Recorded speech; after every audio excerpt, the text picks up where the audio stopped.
Shalom, selamat pagi Bapak Ibu yang terkasih Jemaat Betani El Bethel Solo Baru.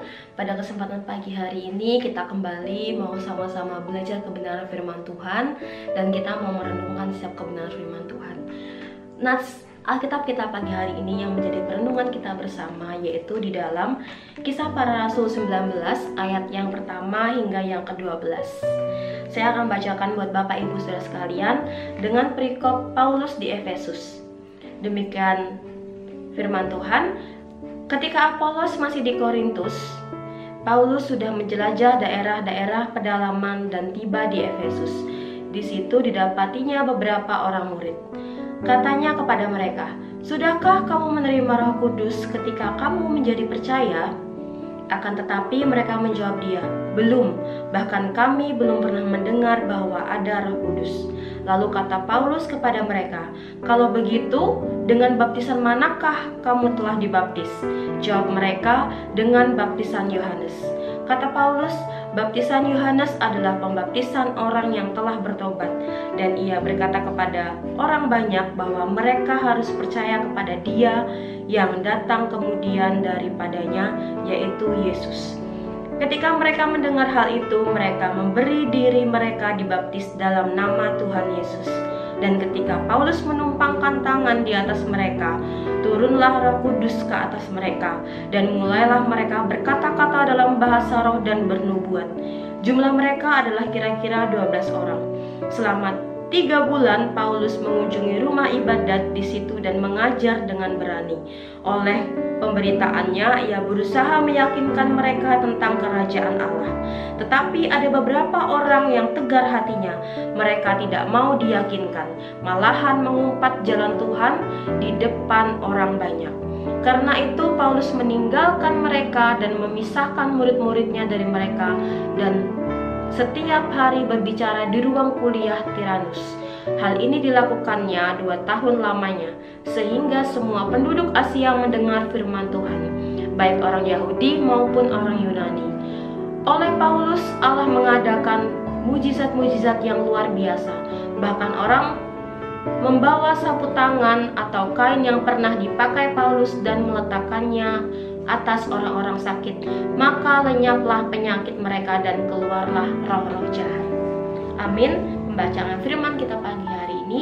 Nah, di sini kita mengerti Bapak Ibu Saudara, ketika Paulus tiba di kota Efesus, yang pertama kali dia temui adalah para murid, dan di mana di sana Paulus ingin melihat bagaimana sih kondisi keimanan mereka ketika mereka sudah dibaptis oleh Yohanes Pembaptis gitu kan. Bagaimana sih pemahaman mereka tentang Yesus dan karyanya?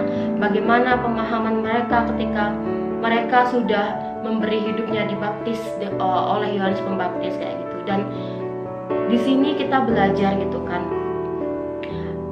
Hal pertama yang benar-benar dilakukan Paulus itu supaya apa Bapak Ibu Saudara? Supaya setiap kita ketika kita sudah memberi hidup kita dibaptis, ada satu hal yang harus kita pastikan dalam hidup kita bersama kayak gitu kan.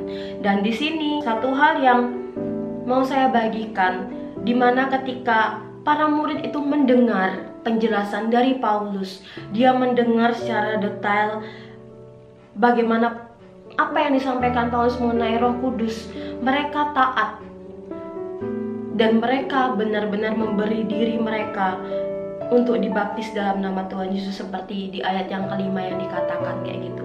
Ketika mereka yakin dan percaya, di sanalah ada pimpinan Roh Kudus dalam hidup mereka. Bahkan Roh Kudus itu turun atas mereka gitu kan. Di ayat yang ke-6 dikatakan turunlah Roh Kudus ke atas mereka ketika Rasul Paulus menumpangkan tangan. Di sana ada satu hal lagi yang kita mau sama-sama pelajari, yang mau kita yang menjadi rema kita pagi hari ini, perenungan kita, di mana mereka memiliki iman yang kuat. Mereka belajar mengimani. Ketika mereka punya iman, maka Roh Kudus itu langsung turun bagi setiap hidup kita. Dan dengan baptisan tersebut, baptisan Roh Kudus itu, setiap orang percaya itu pasti menyatakan kemuliaan Allah gitu. Pasti menyatakan kebesaran Allah melalui apa? Melalui pimpinan Roh Kudus itu sendiri gitu kan. Ketika mereka murid-murid ini mendengar, mereka juga gitu. Ketika kita mendengar apa yang menjadi kebenaran firman Tuhan, apa yang menjadi maunya Tuhan dalam hidup kita, kita taat, kita melakukan, kita memberi hidup kita sepenuhnya tanpa kita pikir panjang gitu kan. Karena apa?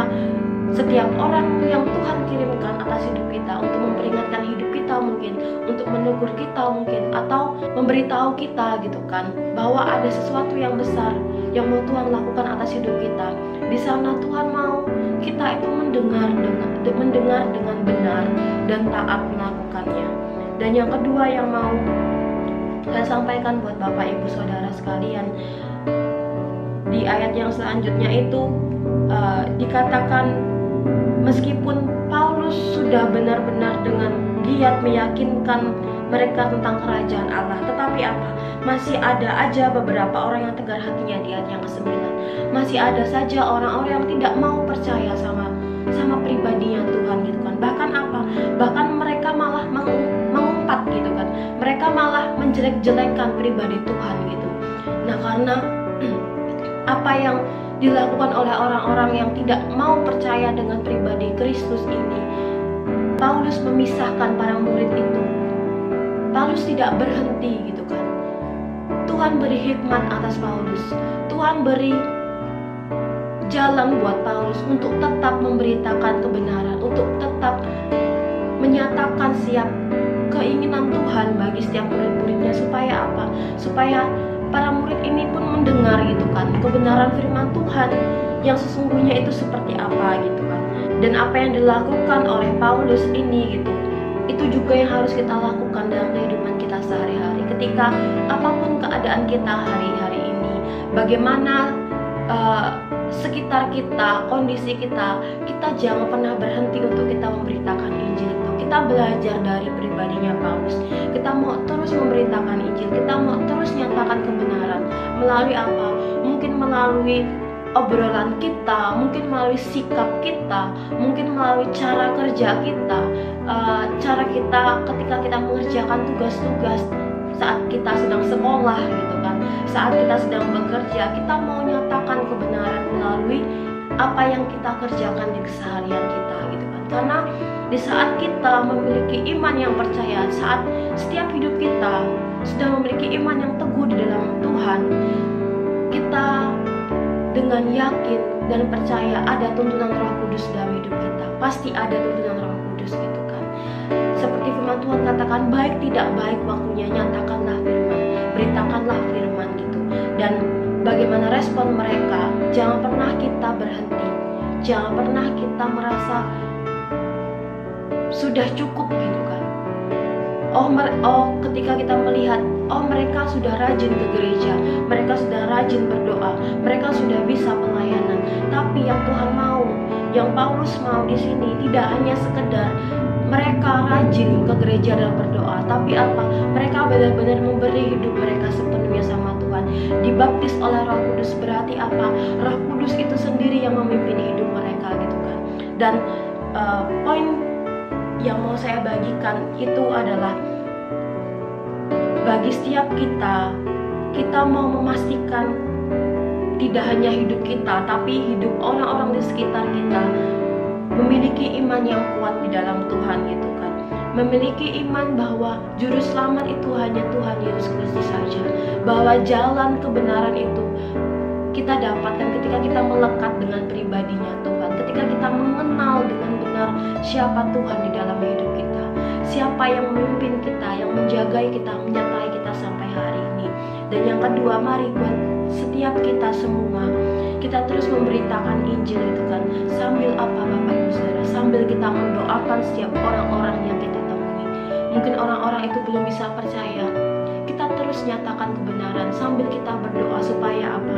Supaya Roh Kudus itu sendiri yang memenangkan setiap hidup teman-teman sekitar kita, rekan kerja kita, ataupun manajer kita di tempat kerja kayak gitu kan.